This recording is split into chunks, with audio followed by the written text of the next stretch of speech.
जय श्री राम। मंगल भवने अमंगल हारी, द्रवौ सुदशरथ अजिर बिहारी। जय सिया राम जय जय सिया राम। दीन दयाल बिरधु संभारी, अरउनाथ मम संकट भारी। जय सिया राम जय जय सिया राम। जय सिया राम जय जय हनुमान।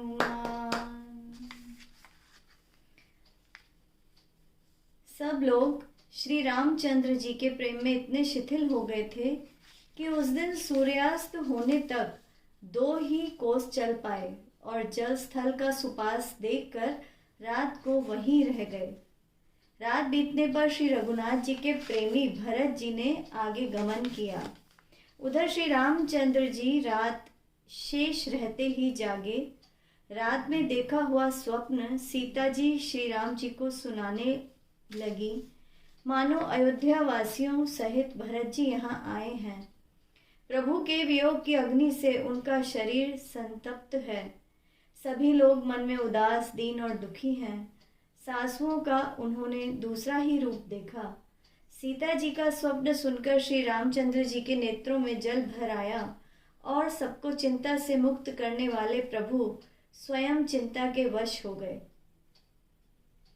प्रभु बोले, हे लक्ष्मण, यह स्वप्न अच्छा नहीं है, कोई बहुत ही बुरा समाचार मिलने वाला है। ऐसा कहकर उन्होंने भाई सहित स्नान किया और त्रिपुरारी महादेव जी का पूजन करके साधुओं का सम्मान किया। देवताओं का पूजन और मुनियों की वंदना करके श्री रामचंद्र जी बैठ गए और उत्तर दिशा की ओर देखने लगे। आकाश में धूल छा रही है। बहुत से पशु पक्षी व्याकुल होकर भागे हुए प्रभु के आश्रम की ओर आ रहे हैं। तुलसीदास जी कहते हैं कि प्रभु श्री रामचंद्र जी यह देखकर उठे और सोचने लगे कि क्या कारण है। वे चित्त में आश्चर्यचकित हो गए। उसी समय कोल भीलों ने आकर सब समाचार कहे। तुलसीदास जी कहते हैं कि उनके सुंदर शुभ सूचक वचनों को सुनते ही श्री राम जी के मन में बड़ा आनंद हुआ। शरीर में पुलकावली छा गई और शरद ऋतु के कमल के समान आंखों में प्रेम जल भर गए। सीतापति श्री रामचंद्र जी चिंता में पड़ गए कि भरत के आने का क्या कारण है। फिर किसी ने आकर ऐसा कहा कि उनके साथ में बहुत बड़ी चतुरंगिणी सेना भी है। यह सुनकर श्री रामचंद्र जी को अत्यंत चिंता हुई। इधर तो पिता के वचन और इधर भाई भरत जी का संकोच। भरत जी के स्वभाव को मन में समझकर तो प्रभु श्री रामचंद्र जी मन को स्थिर करने के लिए कोई स्थान ही नहीं पाते हैं। तब यह जानकर समाधान हो गया कि भरत साधु और विवेकी हैं तथा मेरे आज्ञाकारी हैं। लक्ष्मण जी ने देखा कि प्रभु श्री राम जी के मन में उथल पुथल है, तो वे समय के अनुसार अपना नीति युक्त विचार कहने लगे। हे स्वामी, आपके बिना ही पूछे मैं कहता हूँ, सेवक समय पर ठिठाई करने से ठीक नहीं समझा जाता। यह मेरा कहना ठिठाई नहीं होगा। हे स्वामी, आप तो सब कुछ जानते ही हैं। मैं सेवक तो अपनी बुद्धि के अनुसार ही कहता हूँ। हे नाथ, आप बिना ही कारण परम हित करने वाले सरल हृदय तथा शील और स्नेह के भंडार हैं। आपका सभी पर प्रेम और विश्वास है तथा आप अपने हृदय में सबको अपने ही समान समझ लेते हैं। परंतु मूर्ख और विषय वासना में लिप्त जीव प्रभुता पाकर मोहवश अपने असली स्वरूप को प्रकट कर देते हैं। भरत नीति पारायण, साधु और चतुर है तथा आपके चरणों में उनका प्रेम है, इस बात को सारा जगत जानता है। वे भरत भी आज आपका सिंहासन और अधिकार पाकर धर्म की मर्यादा को भूल गए हैं। कुटिल खोटे भाई भरत को समय देखकर और यह जानकर कि आप वनवास में असहाय हैं, अपने मन में बुरा विचार करके अपने सहायकों को इकट्ठा करके राज्य को निष्कंटक करने के लिए यहाँ आए हैं। करोड़ों प्रकार की कुटिलताएं रचकर सेना बटोरकर दोनों भाई आए हैं। यदि इनके मन में किसी प्रकार का कपट और कुचाल न होती तो रथ, घोड़े और हाथियों की कतार ऐसे समय किसे अच्छी लगती। परंतु भरत को ही व्यर्थ कौन दोष दे। राजपद पा जाने पर तो सारा संसार ही मतवाला हो जाता है। चंद्रमा मत होकर गुरु पत्नी गामी हुआ। राजा नहुष राजमद में ब्राह्मणों की पालकी पर चढ़ा, और राजा वेन के समान नीच तो कोई नहीं होगा जो लोक और वेद दोनों रीतियों का उल्लंघन कर गया। सहस्र बाहु देवराज इंद्र और त्रिशंकु आदि सभी राजमत में पढ़कर कलंक के भागी बने।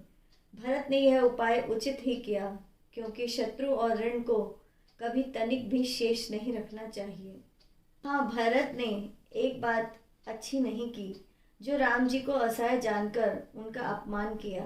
पर आज युद्ध में श्री राम जी का क्रोधपूर्ण मुख देखकर यह बात भी उनकी समझ में विशेष रूप से आ जाएगी, अर्थात अपमान का फल भी वे अच्छी तरह पा जाएंगे।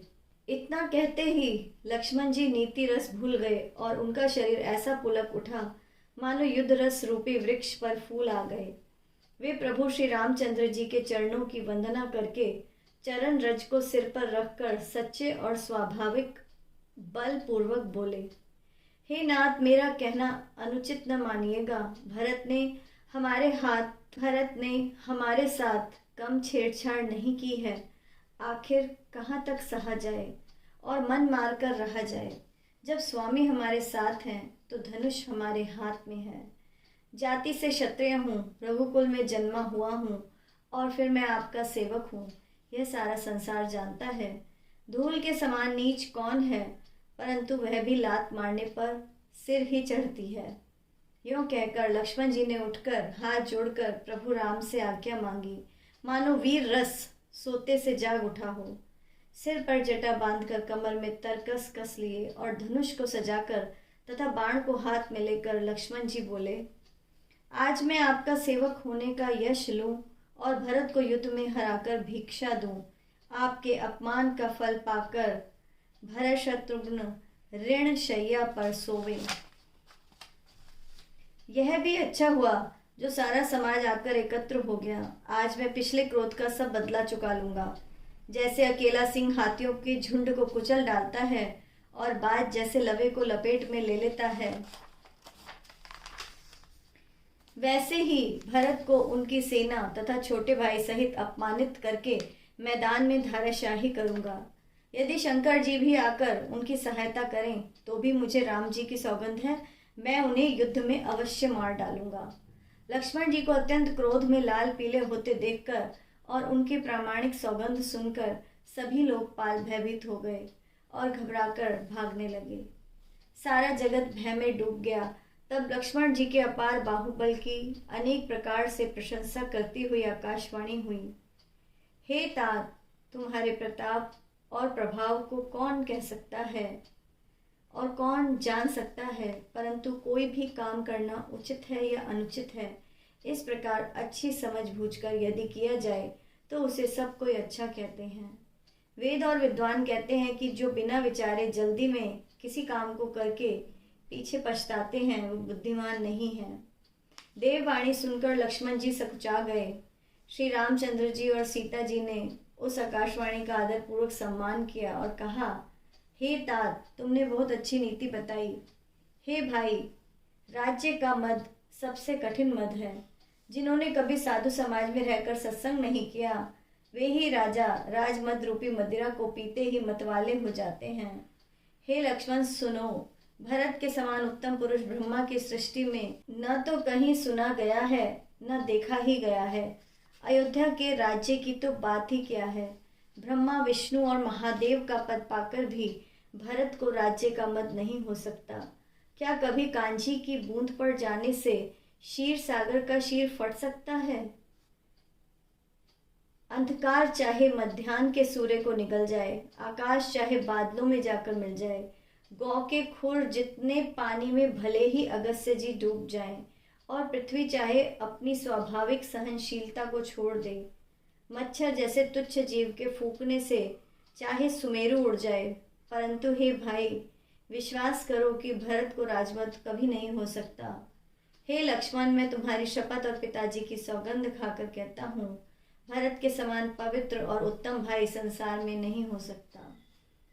हे तात, गुण रूपी दूध और अवगुण रूपी जल को मिलाकर विधाता इस संसार की रचना करते हैं, परंतु भरत ने सूर्य वंश रूपी तालाब में हंस रूप जन्म लेकर गुण और दोष दोनों को नीरसा शीर की भांति अलग कर दिया। भरत ने गुण रूपी दूध को ग्रहण कर लिया और अवगुण रूपी जल को त्याग दिया तथा अपने यश से जगत में प्रकाश कर दिया। भरत जी के गुणशील और स्वभाव का वर्णन करते हुए श्री रघुनाथ जी प्रेम समुद्र में मग्न हो गए। श्री रामचंद्र जी की वाणी सुनकर और भरत जी पर उनका प्रेम देखकर समस्त देवता उनकी सराहना करते हुए वो कहने लगे कि श्री रामचंद्र की के समान कृपा के भंडार प्रभु और कौन है। यदि संसार में भरत का जन्म न होता तो पृथ्वी पर सभी धर्मों की धुरी को कौन धारण करता। हे रघुनाथ जी, कवि कुल की कल्पना से अतीत भरत जी के गुणों की कथा आपके सिवा और कौन जान सकता है। लक्ष्मण जी, श्री रामचंद्र जी और सीता जी देवताओं की वाणी सुनकर इतने अधिक सुखी हुए जिनका वर्णन नहीं किया जा सकता। उधर भरत जी ने अपने सभी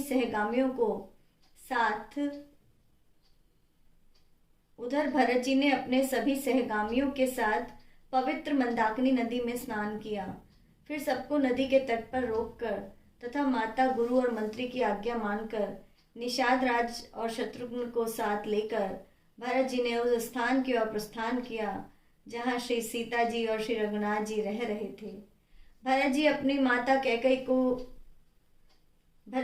माता कैकई की करनी को याद करके संकोच कर रहे हैं और मन में करोड़ों प्रकार के कुतर्क कर रहे हैं कि श्री राम, लक्ष्मण और सीता जी मेरे आने का समाचार सुनकर वह स्थान छोड़कर कहीं दूसरी जगह न चले गए हों। मुझे माता से सहमत